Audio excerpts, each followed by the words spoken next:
আসসালামু আলাইকুম সুপ্রিয় শিক্ষার্থীরা, নিশ্চয়ই তোমরা ভালো আছো। আলহামদুলিল্লাহ আমিও ভালো আছি। আজকের অনলাইন ক্লাসে তোমাদের স্বাগত। তোমাদের সাথে আছি আমি মোহাম্মদ আক্তার ফারুক সজল, গণিত বিভাগ, Shimul memorial north south school and college. প্রিয় শিক্ষার্থীরা, আজকে আমরা যে বিষয়টা নিয়ে আলোচনা করব সেটা হচ্ছে পঞ্চম অধ্যায়ের সমীকরণের 5.5 যে অনুশীলনীটা আছে সেটা নিয়ে আমরা আলোচনা করব। এটা আসলে কি অনুশীলনী?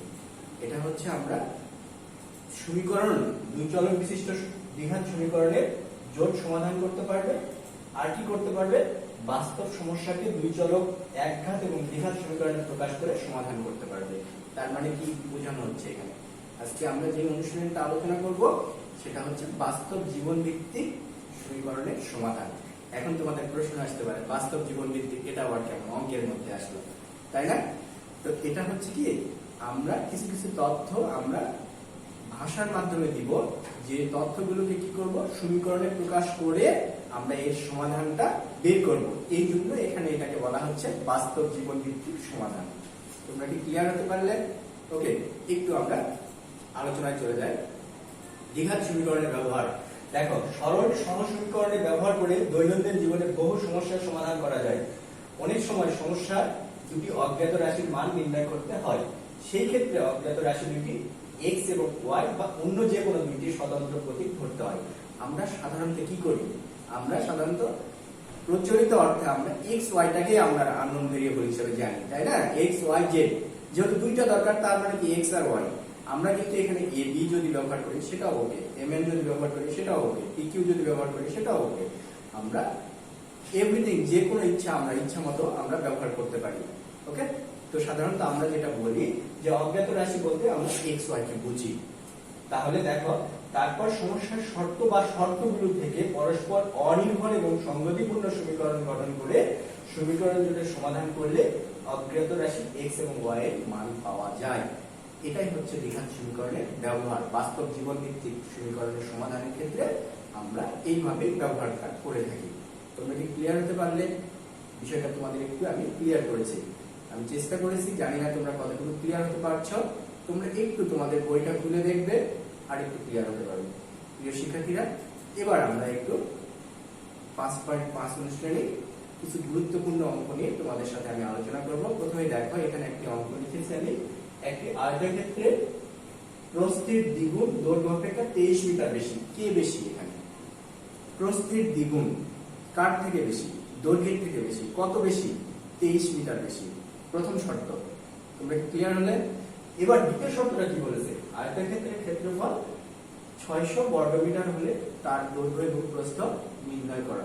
তাহলে আমরা কি জানি, যখন যেটা আমরা নির্ণয় করতে যাব প্রথমে সেটা কি করব, আমরা ধরে নিব। তাহলে মনে করি, দেখো, আয়তাকার ক্ষেত্রের দৈর্ঘ্য প্রস্থ যথাক্রমে x মিটার ও y মিটার। প্রথম শর্তটা কি ছিল? প্রস্থের দ্বিগুণ। প্রস্থের দ্বিগুণ মানে কি? 2y। এটা কার থেকে বড়? দৈর্ঘ্যের থেকে বড়। কত বড়? 23 মিটার বড়। তার মানে কি, দৈর্ঘ্যের সাথে যদি 23 যোগ করি তাহলে প্রস্থের দ্বিগুণের সমান হবে। তোমরা কি ক্লিয়ার হলে বিষয়টা? দেখো, আমি সমীকরণটা লিখেছি, 2y সমান হচ্ছে x প্লাস 23। ওকে, আর দ্বিতীয় শর্তটা কি?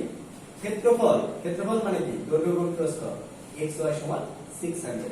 তাহলে তোমরা কি বুঝতে পারছো, আমাদের যে তথ্যটা দেওয়া ছিল সেই তথ্য থেকে আমি দুটো সমীকরণ দাঁড় করাইছি। এখন এই দুটো সমীকরণ তোমরা কি করবে? এই দুটো সমীকরণ তোমরা এখন যে কোনো নিয়মে সলভ করবে, প্রতিস্থাপন হোক, অপনয়ন হোক, যেটা তোমাদের ভালো লাগে। আমরা সাধারণত এই অঙ্কগুলো প্রতিস্থাপনে সলভ করি। দেখো, এখান থেকে আমি x ইকুয়াল টু কি করলাম, 2y - 23। এটা আমরা কোথায় বসাবো? 2 নম্বর সমীকরণে বসাবো। তাহলে 2 নম্বর সমীকরণে আমি মানটা বসায় দিলাম। y টা কি আকারে আছে? গুণ আকারে আছে এখানে। তাহলে কি দাঁড়াচ্ছে এখানে? 2y² - 23y = 600। প্রিয় শিক্ষার্থীরা, এবার 600 টাকে বাম পাশে আনলাম। তাহলে 2y² - 23y - 600। এখন কি করব? এটাকে আমি মধ্যপদের বিশ্লেষণ, মিডল টার্ম ব্রেকআপ বা মিডল টার্ম ফ্যাক্টর। তোমরা কি ধারণা করতে পারছো 600 কে ভেঙে কি 23 আনা সম্ভব? না, এই 600 এবং 2 গুণ হবে, টোটাল 1200 হতো। এই 1200 কে ভেঙে আমি কি করব? 23 আনবো। কিভাবে? 48 25 1200, আর 48 থেকে 25 বাদ দিলে 23 হবে। কারণ 23 এর সামনে যেহেতু মাইনাস আছে সেই জন্য 48 এর সামনে আমাদের কি হলো? মাইনাস হলো। এবার দেখো এখানে আমি ওয়াইটা কমন নিলাম, তাহলে 2y প্লাস 25, আর এখানে মাইনাস 24 কমন নিলাম, তাহলে 2y প্লাস 25। প্রিয় শিক্ষার্থীরা, এবার দেখো 2y প্লাস 25 আর y মাইনাস 24, তাহলে হয় আমাদের এটা সমান 0 অথবা এটা সমান 0। তাহলে দেখো এখানে আমি 2y প্লাস 25 ইকুয়াল টু 0 লিখলাম, অথবা y মাইনাস 24 ইকুয়াল টু 0 দিলাম। তাহলে এখানে y এর মানটা আমরা কত পাচ্ছি? Minus 25 divided 2। এটা গ্রহণযোগ্য নয়। কেন নয়? আমাদের দৈর্ঘ্য এবং প্রস্থ কখনো ঋণাত্মক সংখ্যা হতে পারে না, এই জন্য এটা গ্রহণযোগ্য নয়। তাহলে এখানে আমি কি পাচ্ছি? y equal to 24। এই y এর মানটা যদি আমি আগের সমীকরণে বসায় দেই, তাহলে কি পাবো? x এর মান পাবো। প্রিয় শিক্ষার্থীরা দেখো, y এর মানটা আমি 2 নম্বর সমীকরণে বসায় দেই, তাহলে এখানে 600 ডিভাইডেড 24, তাহলে কত পেলাম? 25। আর x টা কি ছিল? দৈর্ঘ্য, আর y টা কি ছিল? প্রস্থ। তাহলে এই যে আয়তাকার ক্ষেত্রের দৈর্ঘ্য হচ্ছে 25 মিটার আর প্রস্থটা হলো 24 মিটার। তাহলে দেখো বাস্তব জীবন ভিত্তিক সমাধানটা আমরা কিভাবে করলাম? আগে প্রথমে যে তথ্যটা দেওয়া ছিল, সমীকরণগুলো আগে আমরা দাঁড় করালাম। এই অঙ্কগুলোর মজার বিষয় হচ্ছে, তুমি যদি সঠিকভাবে সমীকরণটা দাঁড় করাতে পারো, অঙ্কের সমাধান অ্যাজ ইউজুয়াল প্রসেস, যেটা আমরা আগে শিখে আসছি, প্রতিস্থাপন, সেই প্রতিস্থাপন পদ্ধতিতে আমরা সমাধান করতে পারবো। এখানে আমাদের মূল বিষয়, যেটা তোমাদেরকে বারবার আমি বলছি, সমীকরণটা দাঁড় করানোটা হচ্ছে সবচেয়ে গুরুত্বপূর্ণ বিষয়। এই বিষয়টা তোমরা সবসময় খেয়াল রাখবে। প্রশ্নটা পড়বে এবং পড়ে বুঝে তারপর তোমরা সমীকরণগুলোকে দাঁড় করাবে। ওকে প্রিয় শিক্ষার্থীরা, এরপরে দেখো আমাদের 2 নম্বর যে সমাধান সমীকরণটা, এখানে বলেছি একটি আয়তাকার বাগানের পরিসীমা। পরিসীমা মানে কি? পরিসীমা অর্থ হচ্ছে 2 গুণ দৈর্ঘ্য যোগ প্রস্থ, 2 গুণ দৈর্ঘ্য যোগ প্রস্থ। এবং কর্ণ, কর্ণ কি? √, দৈর্ঘ্য স্কয়ার প্লাস প্রস্থ স্কয়ার, 20 মিটার। ওই বাগানের সমান ক্ষেত্রফল বিশিষ্ট বর্গক্ষেত্রের বাহুর দৈর্ঘ্য নির্ণয় করো।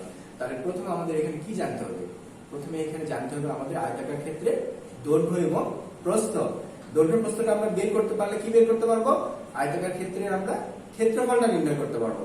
আর ক্ষেত্রফলটা যখন নির্ণয় করতে পারবো, তোমরা দেখো চিন্তা করে, ক্ষেত্রফলটা কার সমান? বর্গাকার ক্ষেত্রে ক্ষেত্রফলের সমান। আর বর্গাকার ক্ষেত্রে ক্ষেত্রফল যদি জেনে যাও, তাহলে সেখান থেকে আমাদের বাহুর দৈর্ঘ্যটা বের করা খুবই ইজি, কারণ ওটা বর্গমূল করলেই আমরা বাহুর দৈর্ঘ্যটা পেয়ে যাব। প্রিয় শিক্ষার্থীরা, এবার আমি যে কথাগুলো বললাম, একটু সমাধানটা দেখি আমরা। তাহলে আমরা ধরে নিলাম, মনে করি আয়তাকার ক্ষেত্রের দৈর্ঘ্য হচ্ছে x মিটার, প্রস্থ হলো y মিটার। তাহলে প্রথম শর্তটা কি ছিল? পরিসীমা। পরিসীমা কি? 2 গুণ দৈর্ঘ্য যোগ প্রস্থ। দেখো 2 × x + y = 56। তাহলে 2টা যখন ভাগ হয়ে যাচ্ছে, তখন কি হবে? x + y = 28, এক নম্বর সমীকরণ।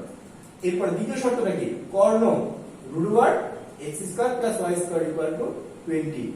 তাহলে এখানে যেহেতু বর্গমূল চিহ্ন আছে, বর্গমূল চিহ্নটাকে তাড়ানোর জন্য আমরা কি করব? বর্গ করব। বর্গ করে দিলাম, x² + y² = 20 এর উপরে স্কয়ার। এরপরে দেখো এটাকে আমরা কি করব? a² + b² এর সূত্র আমরা কি জানি? a + b² - 2ab = 400। তাহলে x + y এর মানটা আমরা জানি কত? 28। x + y এর মানটা এখানে বসাই দিলাম আমরা, 28 এর উপর স্কয়ার - 2xy = 400। তাহলে এখান থেকে আমরা দেখো এখানে 784, এটা স্কয়ার করলে 2xy = 400। প্রিয় শিক্ষার্থীরা, এবার 2xy = কত পাচ্ছি? 384, xy = কত? 192। xy টা কি ছিল? আয়তাকার ক্ষেত্রে ক্ষেত্রফল। xy টা কি ছিল? আয়তাকার ক্ষেত্রে ক্ষেত্রফল। তাহলে দেখো আয়তাকার বাগানের ক্ষেত্রফল কত? 193 বর্গমিটার। এখন আমরা শর্তে কি বলেছি? শর্তে বলেছি যে আয়তাকার ক্ষেত্রের ক্ষেত্রফলটা কার সমান? বর্গাকার ক্ষেত্রের ক্ষেত্রফলের সমান। তাহলে দেখো এখানে বর্গাকার বাগানের ক্ষেত্রফল হচ্ছে 193 বর্গমিটার। এখন আমাদের কি দরকার? এখন দরকার হচ্ছে বর্গাকার বাগানের এক বাহুর দৈর্ঘ্য। এক বাহুর দৈর্ঘ্যটা আমরা কিভাবে পাবো? এটার বর্গমূল যদি আমরা করি, তাহলে আমরা কি পাবো? এক বাহুর দৈর্ঘ্য পাবো। তাহলে আমরা √192 দিলাম। তাহলে 192 কে রুট করলে আমরা কত পাই? 64 গুণ 3। 64 গুণ 3, 64 বর্গমূল কত? 8। আর √3 তো থেকে গেল। তাহলে এখানে এক বাহুর দৈর্ঘ্য কত হচ্ছে? 8√3। আমাদের কি চাওয়া হয়েছিল এখানে? বর্গাকার ক্ষেত্রে এক বাহুর দৈর্ঘ্য। আমরা এক বাহুর দৈর্ঘ্যটা পেয়ে গেলাম। প্রিয় শিক্ষার্থীরা, আরেকটি অঙ্ক আছে, দেখো এখানে খুবই ইম্পর্টেন্ট। এটা অনেকবার সৃজনশীল হিসেবে এসেছে এবং বোর্ডে এসেছে। তোমরা অঙ্কটা খুব গুরুত্ব সহকারে করবে। এবং এই রকম অঙ্ক উদাহরণে একটা দেওয়া আছে, এবং এই ধরনের অঙ্ক সম্বলিত যেগুলো সৃজনশীল আছে তোমরা অবশ্যই বাসায় প্র্যাকটিস করবে। প্রশ্নটা কি বলেছে দেখো, একটি আয়তক্ষেত্রের ক্ষেত্রফল 300 বর্গমিটার। কি বলেছে, আয়তাকার ক্ষেত্রের ক্ষেত্রফল কত, 300 বর্গমিটার। তাহলে এখানে আমাদের কি জানতে হবে, দৈর্ঘ্য এবং প্রস্থ জানতে হবে। অর্ধ পরিসীমা, অর্ধ পরিসীমা মানে কি, 2 গুণ দৈর্ঘ্য যোগ প্রস্থ হচ্ছে পরিসীমা। তাকে যদি আমরা 2 দ্বারা ভাগ করি তাহলে কি পাওয়া যাবে, অর্ধ পরিসীমা পাওয়া যাবে। অর্ধ পরিসীমাটা কি বলেছে, কর্ণ অপেক্ষা 10 মিটার বেশি। কে বেশি, অর্ধ পরিসীমা বেশি। কার থেকে বেশি, কর্ণ থেকে বেশি। কত বেশি, 10 মিটার বেশি। তার মানে কি, অর্ধ পরিসীমাটাকে যদি সমান করতে চাই কর্ণের সাথে কি করতে হবে, 10 যোগ করতে হবে। তোমরা কি বিষয়টা ক্লিয়ার হতে পারলে? কারণ তোমরা যদি ভেঙে ভেঙে ভাবো তাহলে জিনিসটা কিন্তু তোমাদের ক্লিয়ার হতে সমস্যা হবে না। প্রথম কথা হচ্ছে অর্ধ পরিসীমা। অর্ধ পরিসীমাটা কি, পরিসীমাকে যদি আমি 2 দিয়ে ভাগ করি তাহলে কি পাবো, অর্ধ পরিসীমা পাবো। পরিসীমাটা কি, একটি কর্ণ অপেক্ষা। কার অপেক্ষা, একটা কর্ণ অপেক্ষা কত বেশি, 10 মিটার বেশি। তার মানে কি, অর্ধ পরিসীমাটা বেশি। কার থেকে বেশি, কর্ণের থেকে বেশি। তার মানে কর্ণের সাথে যদি আমি 10 যোগ করি তাহলে অর্ধ পরিসীমা কি হবে, সমান হবে। ক্লিয়ার? আমি একটু সমাধানে চলে যাই। দেখো আমি যে কথাগুলো বললাম তোমরা একটু মিলায় নাও। প্রথম আমরা ধরে নিলাম, মনে করি আয়তাকার ক্ষেত্রের দৈর্ঘ্য হচ্ছে x মিটার, প্রস্থ y মিটার। তার প্রথম শর্ত যেটা ছিল, ক্ষেত্রফল xy সমান হচ্ছে 300 মিটার। দ্বিতীয় শর্তটা দেখো, অর্ধ পরিসীমা। তাহলে পরিসীমাটাকে 2 দিয়ে ভাগ করলাম, অর্ধ পরিসীমা। কর্ণ, একটা কর্ণ, তাহলে √x² + y² + 10। এখান থেকে আমরা ক্যালকুলেশন করে কি পাচ্ছি, x + y, 10টা পাশে প্লাস ছিল, এই পাশে এসে মাইনাস হলো, √x² + y²। প্রিয় শিক্ষার্থীরা, এবার দেখো আমরা এই বর্গমূলকে তাড়ানোর জন্য উভয় পাশে কি করেছি, বর্গ করেছি। তাহলে এখানে দেখো বর্গ যখন করলাম তাহলে এটাকে a ভাবো, এটাকে b ভাবো। a² - 2ab + b², আর ওখানে স্কয়ার রুট কেটে যায়, x² + y² হলো। আবার দেখো এই অংশটা কি, হোল স্কয়ার সূত্র পড়ছে না? দেখো এখানে কি দাঁড়াচ্ছে, x² + y² + 2xy, আর এখানে যা ছিল তাই। আর x² y² ডান পাশে আমাদের ছিল, তাদেরকে বাম পাশে যখন আনলাম ওই পাশে প্লাস ছিল, এই পাশে এসে কি হলো, মাইনাস হয়ে গেল। তাহলে x² গুলো আমাদের কেটে যাবে। প্রিয় শিক্ষার্থীরা, এরপরে দেখো তাহলে আমাদের কি থাকছে এখানে, 2xy - 20x + y + 100 = 0। তাহলে একটু লক্ষ্য করে দেখো, এখানে প্রথম শর্তে xy ছিল কত, 300। তাহলে xy এর জায়গায় আমরা 300 টা কি বসাতে পারি? হ্যাঁ, আমরা বসাতে পারি।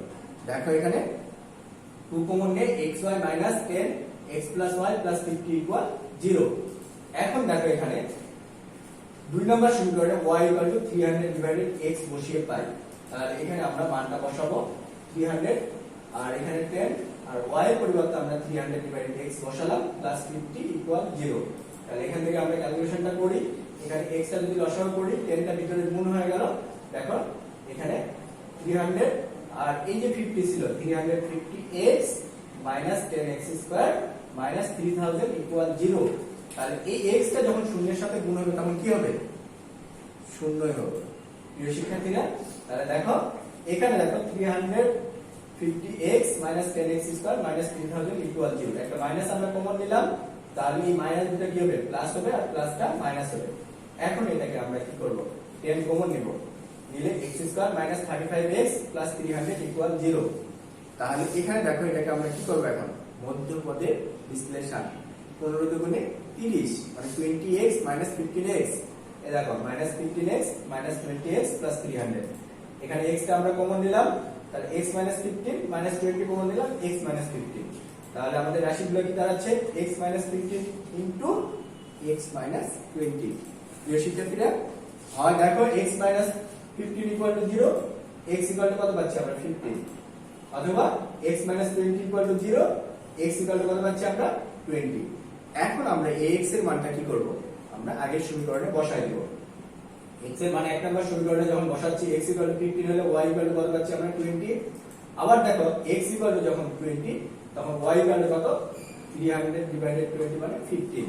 এখন প্রশ্ন হচ্ছে x এরও আমরা দুইটা মান পেলাম, y এরও দুইটা মান পেলাম। x টা কি, x টা হচ্ছে দৈর্ঘ্য আর y টা হচ্ছে প্রস্থ। তাহলে তোমরা একটু নিজেকে প্রশ্ন করে দেখো, দৈর্ঘ্য কখনো প্রস্থের থেকে ছোট হতে পারবে, বা প্রস্থটা দৈর্ঘ্যের থেকে কখনো বড় হতে পারবে? পারবে না। প্রিয় শিক্ষার্থীরা, যেহেতু দৈর্ঘ্য প্রস্থ অপেক্ষা ছোট হতে পারে না, সেহেতু আমাদের দৈর্ঘ্য হবে কত, 20 মিটার, আর প্রস্থ হবে কত, 15 মিটার। ওকে। তাহলে আমরা দৈর্ঘ্য প্রস্থটা নির্ণয় করতে চেয়েছিলাম, আমরা দৈর্ঘ্য প্রস্থটা নির্ণয় করে ফেললাম।